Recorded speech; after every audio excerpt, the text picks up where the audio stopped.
Seguramente no les estoy comentando ninguna novedad ni diciendo nada que no supieran ya cuando les digo que la esclavitud era una realidad cotidiana en la antigüedad, en el mundo antiguo, particularmente en las épocas del Nuevo Testamento. En el Imperio Romano se estima más o menos que 2/3 de la población estaba conformada por esclavos. Esclavos que eran obtenidos de distintas maneras, por la conquista principalmente, y era la base de la economía del Imperio Romano, a tal punto que cuando el sistema de esclavitud comenzó a menguar, menguó el Imperio Romano y dio paso a un nuevo sistema productivo que fue el feudalismo. Ahora, la esclavitud en aquel entonces era muy distinta a la esclavitud que nosotros podemos tener en mente de esclavos, por ejemplo, traídos de África en la época de la colonia, o los esclavos allí en el sur de Estados Unidos en los campos de algodón, que eran muy maltratados, que eran tratados de una manera inhumana. La esclavitud en la antigüedad a menudo era una condición bastante digna. Vemos, de hecho, que el Antiguo Testamento se preocupa por dar dignidad a la actividad de los esclavos, de los siervos. Vemos que hay un tiempo limitado para los esclavos, vemos que hay ciertas garantías que los amos tienen que cumplir, etc. Por lo tanto, no tenemos que sacarnos de la mente esa idea de la esclavitud que quizás ocurrió en los últimos siglos en América, porque era otra cosa, era algo distinto. Y podemos establecer cierto paralelismo entre aquella esclavitud del siglo I con lo que hoy entenderíamos como un trabajo en relación de dependencia. Sí, obviamente hay cosas distintivas, hay diferencias entre ambos, pero podríamos establecer cierto paralelismo entre esa relación del esclavo y el amo con lo que hoy en día es un empleado y un empleador.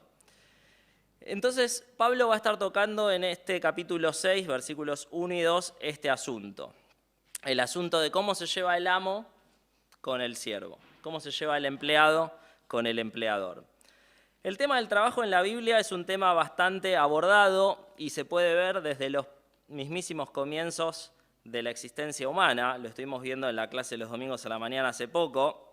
Vemos que Dios creó al hombre, plantó un huerto y puso al hombre para que lo labrase, para que lo trabajase.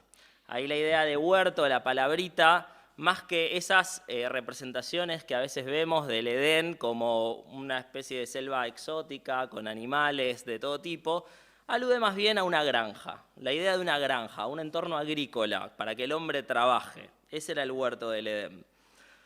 Y vemos que Dios pone al hombre a trabajar antes de la caída. Normalmente se ha asumido a lo largo de la historia y por influencia normalmente del catolicismo que el trabajo es un castigo de Dios a causa de la caída.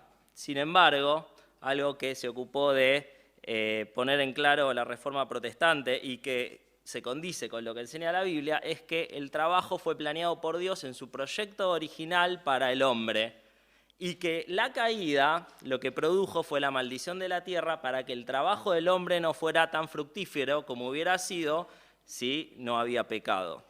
Entonces, el trabajo no es un castigo de Dios, el trabajo es una bendición de Dios, el trabajo está en el propósito original de Dios y vemos que incluso Dios trabaja en la creación y luego descansa.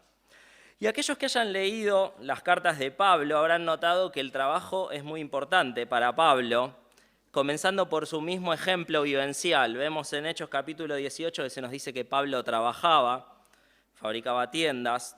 Vemos que esto él se lo hace notar a algunas de las iglesias en las cuales estuvo residiendo por algún tiempo y les dice: yo no les fui una carga para ustedes porque trabajé y me mantuve a mí mismo ejerciendo una especie de ministerio bivocacional. En 2 de los Tesalonicenses capítulo 3, Pablo, frente a la problemática de los tesalonicenses que no querían trabajar con la excusa de que Cristo venía pronto, les tiene que decir que el que trabaja que no coma, o que el que no quiera trabajar que no coma. Y también le dice a la iglesia incluso que se aparte de aquel que no está dispuesto a trabajar, algo realmente fuerte. Debían apartarse de aquel que no quería trabajar. La Nueva Versión Internacional me gusta cómo lo traduce. Dice, aquellos que andan como vagos, o andan de vagos, dice literalmente. He oído que entre ustedes hay algunos que andan de vagos. En Colosenses capítulo 3, Pablo habla acerca de que todo lo que hacemos lo tenemos que hacer de corazón como para Dios, y eso claramente incluye el trabajo. Toda buena obra que podamos hacerla de corazón como para Dios. Y tenemos que tener en cuenta que el trabajo, si entendemos bien Romanos capítulo 12, es adoración a Dios. Romanos capítulo 12, los primeros versículos nos definen lo que es la verdadera adoración. La verdadera adoración es una entrega total de la vida del creyente a Dios, y esto incluye todos los ámbitos de la vida, incluido el trabajo. El trabajo puede ser un medio para adorar a Dios también. Dice un autor, el trabajo se convierte en adoración cuando se hace como una ofrenda a Dios, no para nuestro propio beneficio. Cuando nuestros corazones están tan entrelazados con el suyo, nuestro lugar de trabajo es su lugar donde vivimos nuestra fe en palabra y obra, es decir, una oportunidad para vivir experiencialmente nuestra fe. La congregación a la cual, metiéndonos ya entonces en el tema que va a hablar Pablo a Timoteo, la congregación en la cual estaba Timoteo, como ustedes saben, es la iglesia de Éfeso. Y Pablo le escribió a los efesios acerca del tema del trabajo, y vamos a leerlo en Efesios capítulo 6, versículos 5 al 8, dice, siervos, obedeced a vuestros amos terrenales con temor y temblor, con sencillez de vuestro corazón como a Cristo, no sirviendo al ojo como los que quieren agradar a los hombres, sino como siervos de Cristo, de corazón haciendo la voluntad de Dios, sirviendo de buena voluntad como al Señor y no a los hombres, sabiendo que el bien que cada uno hiciere, ese recibirá del Señor, sea siervo o sea libre. Cuando Pablo le escribe entonces a Timoteo, le recuerda estas ideas, y particularmente en relación a cómo deben comportarse los empleados con sus empleadores, los siervos con sus amos. Dice 1 Timoteo 6, 1, 2, todos los que están bajo el yugo de esclavitud tengan a sus amos por dignos de todo honor, para que no sea blasfemado el nombre de Dios y la doctrina. Y los que tienen amos creyentes no los tengan en menos por ser hermanos, sino sírvanles mejor por cuanto son creyentes y amados los que se benefician de su buen servicio. Esto enseña y exhorta. Evidentemente, en la iglesia de Éfeso había problemas respecto a personas que no estaban glorificando a Dios en su trabajo, no estaban honrando a Dios en su trabajo, y esto se evidenciaba en que no estaban honrando a sus empleadores, no estaban honrando a sus amos, y esto devenía en una problemática, en una disyuntiva respecto a la ética laboral que se enseña en la Biblia y cómo ellos estaban viviendo. Debiéramos preguntarnos, cada uno de nosotros, ¿podría la gente, al verme trabajar, mis superiores, mis compañeros, mis clientes, notar que somos seguidores de Cristo solo por la manera en la cual estamos obrando? O si quieren lo reformulamos, ¿de qué manera podemos glorificar a Dios en el trabajo? ¿De qué manera podemos demostrar que Dios vive en nosotros? ¿De qué manera podemos demostrar que realmente nuestra vida fue transformada en la manera en la cual trabajamos? ¿Es posible eso? ¿Podríamos demostrar que somos distintos a los demás y que eso se refleja en la manera en la cual nosotros trabajamos? Y Pablo divide esta idea en dos aspectos fundamentales respecto a cuáles son las obligaciones de los siervos, de los empleados hacia sus empleadores, si el empleador, si el amo, es un no cristiano y si el amo es un cristiano. Y vamos a dividirlo en esos dos aspectos. En primer lugar, ustedes seguramente lo han escuchado montones de veces, la palabrita siervo, que a veces también se puede traducir como esclavo, es la palabrita doulos, palabra muy famosa que popularizó mucho John MacArthur con un libro. Y la idea de doulos es que es una persona que tiene que realizar las tareas asignadas a él por otro que está por encima de él en autoridad. La palabra doulos siempre va a estar asociada o a kyrios, señor, o a déspotes, que tiene que ver con dueño, o dueño o amo, que es la palabra que se usa en este caso después. Y se habla allí de que el siervo, el doulos, tiene que estar bajo el yugo. Y esto suena realmente negativo, estar bajo el yugo de alguien. Sin embargo, no parece ser algo necesariamente negativo en la Biblia. Vemos, por ejemplo, que un centurión en Mateo capítulo 8, versículo 9, da cuenta de cómo funcionaba este sistema de subordinación. Él dice a Jesús, porque también yo soy hombre bajo autoridad, está bajo el yugo de alguien, y tengo bajo mis órdenes, es decir, tengo bajo mi yugo, soldados, y digo a este, ve y va, y al otro, ven y viene, y a mi siervo hace esto, y lo hace. Un doulos entonces era alguien que tenía que obedecer órdenes. Y Jesús mismo es definido en la Biblia como un doulos, un siervo, y obedeció al Padre, obedeció la voluntad del Padre. No es algo necesariamente estar subordinado bajo el yugo de alguien, bajo la autoridad de alguien. Lo vemos en el orden bíblico establecido incluso dentro de la Trinidad.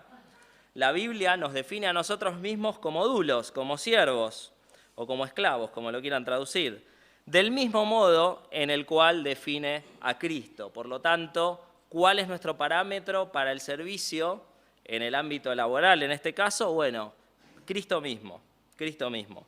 Su ejemplo de servidumbre tiene que ser aquel que rija nuestra manera de comportarnos, y en este caso en particular, nuestra manera de servir a nuestros amos, a nuestros empleadores. La otra palabrita es precisamente esa, amo, déspotes, y no es necesariamente negativa, aunque obviamente se habrán dado cuenta que de ahí viene la palabra déspota. La palabra déspotes a veces incluso se aplica a Cristo, por lo tanto no podríamos decir que es algo malo, y se refiere a alguien con una autoridad que es absoluta, que es irrestricta, que no haya objeciones a aquel a quien le da una indicación. Y estos son los amos humanos a los que se está definiendo acá en este pasaje. Dice Pablo que son dignos de todo honor. Ya vimos eso hace poquito en esta misma carta, cuando se refiere a los ancianos, que son dignos de honor o de doble honor. Bueno, en este caso también dice que los empleadores, los jefes, son dignos de ese honor. Incluso cuando el jefe es áspero e injusto, desde nuestra perspectiva al menos, tiene que ser honrado, es digno de honor. ¿Debido a qué? A su función como superior en el lugar de trabajo. Estamos bajo su yugo. Pedro dice esto en la primera carta de Pedro, capítulo 2, versículos 18 y 20, se los leo. Dice, criados, estad sujetos con todo respeto a vuestros amos, no solamente a los buenos y afables, sino también a los difíciles de soportar. No les voy a decir que levanten la mano quién tiene uno de estos. Porque esto merece aprobación. Si alguno a causa de la conciencia delante de Dios sufre molestias padeciendo injustamente, pues qué gloria es si pecando sois abofeteados y lo soportáis, mas si haciendo lo bueno sufrís y lo soportáis, esto ciertamente es aprobado delante de Dios. ¿Qué aprueba a Dios? Que soportemos el agravio, que soportemos esa actitud injusta y que nos comportemos incluso en esos casos honrando a los empleadores. ¿Por qué debemos honrar a nuestros empleadores? Pablo da la respuesta, para que el nombre de Dios no sea avergonzado, en el versículo 1, para que el nombre de Dios no sea avergonzado. Vemos entonces que detrás de todo esto subyace una intención testimonial hacia el empleador no cristiano. Nosotros, que decimos ser cristianos, debemos comportarnos como cristianos. Si nosotros que decimos ser cristianos no seguimos el modelo de servicio de Cristo, entonces estamos avergonzando a Dios. John MacArthur dice, la actitud y la conducta de los creyentes en sus relaciones diarias de trabajo influyen en cómo las personas perciben a Dios y la doctrina. Esta última, indudablemente, se refiere al Evangelio. Los que no honran a sus empleadores harán que Dios y la verdad cristiana sean blasfemados. Sus empleadores se preguntarán a qué clase de Dios ellos sirven, que los conduce a la holgazanería, la insubordinación o la hostilidad. También se preguntarán sobre el poder del Evangelio para transformar una vida. Claro, dirá, este dice que fue transformado, pero trabaja peor que los que no fueron transformados. Richard Lenski, otro autor, dice: si un siervo cristiano deshonra a su amo de cualquier forma por desobediencia, por una conducta irrespetuosa, por hablar mal de su amo, la peor consecuencia no sería la paliza que recibiría, sino, está hablando acá en aquel entorno de esclavitud, supongo que hoy en día ningún jefe va a agarrar a los bofetazos a su empleado, ¿no? Sino la maldición que, por su causa, el amo lanzaría contra el Dios de este desdichado siervo, su religión y la enseñanza que él ha abrazado. Así que esto es lo que enseña esta nueva religión a sus convertidos, diría el amo.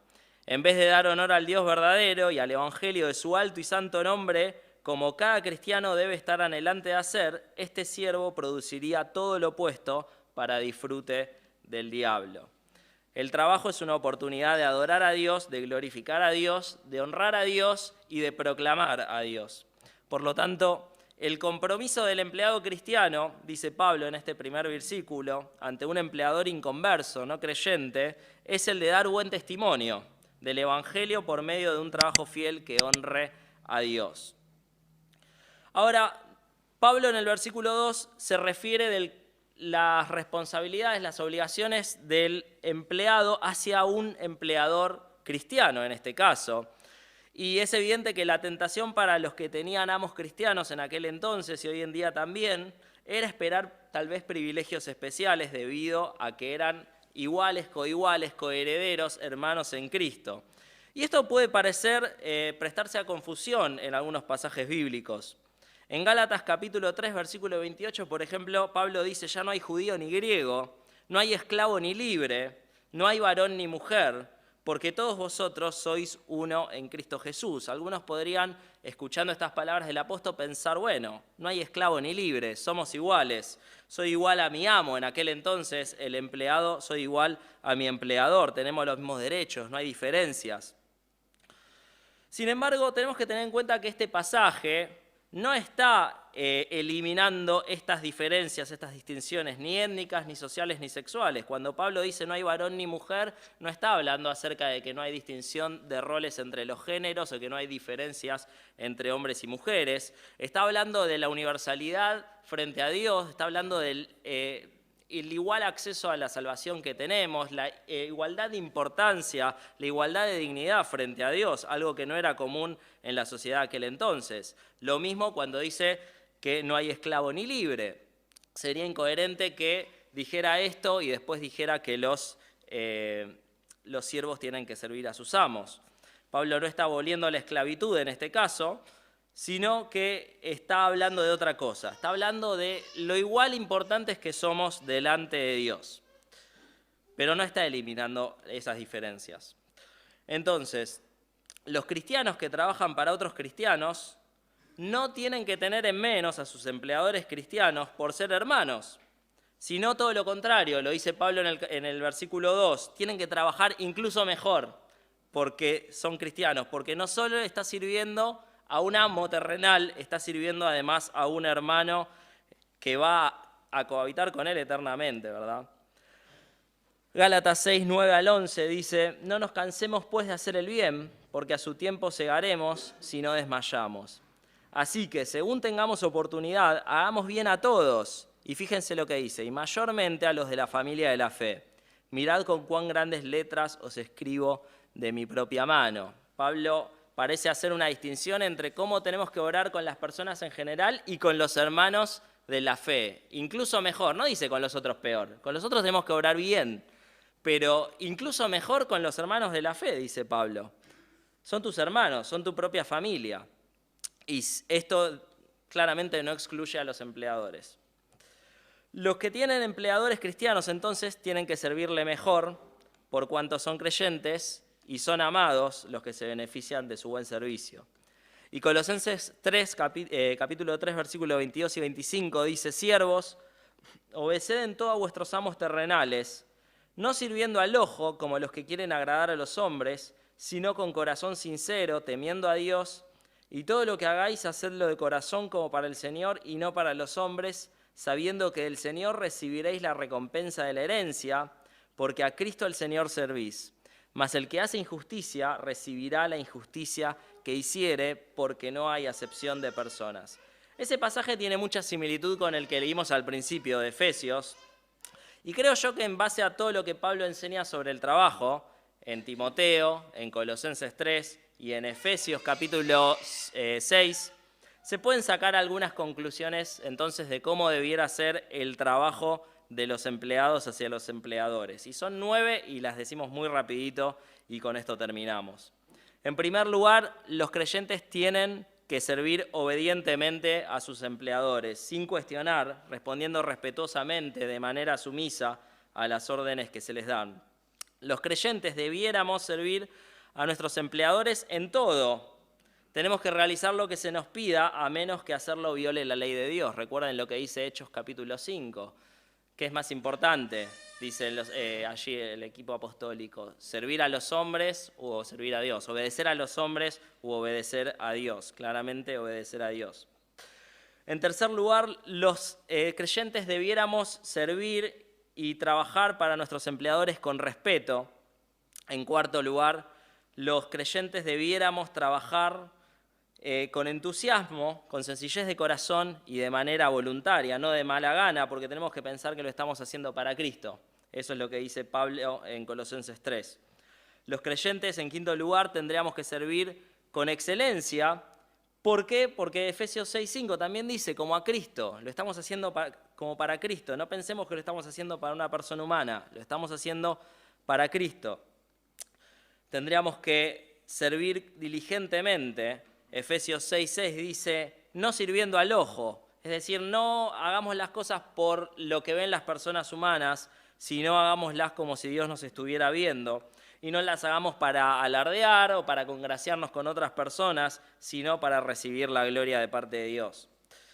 Tendríamos que servir a nuestros empleadores también de manera espiritualmente. Dice allí el apóstol en Efesios 6, de corazón, haciendo la voluntad de Dios. Tenemos que hacer la voluntad de Dios en todo. Todo trabajo es sagrado si lo entendemos como un medio para adorar a Dios y como un medio para glorificar a Dios, que es el objetivo para el cual existimos. Y finalmente, y tal vez lo que menos podríamos imaginarnos, tenemos que trabajar y servir a nuestros empleadores de manera escatológica, pensando en el fin de los tiempos. Porque el mismo Pablo, allí en Colosenses, y lo dice también en Efesios, dice, sabiendo que del Señor recibiréis la recompensa de la herencia, mas el que hace injusticia recibirá la injusticia que hiciere, porque no hay acepción de personas.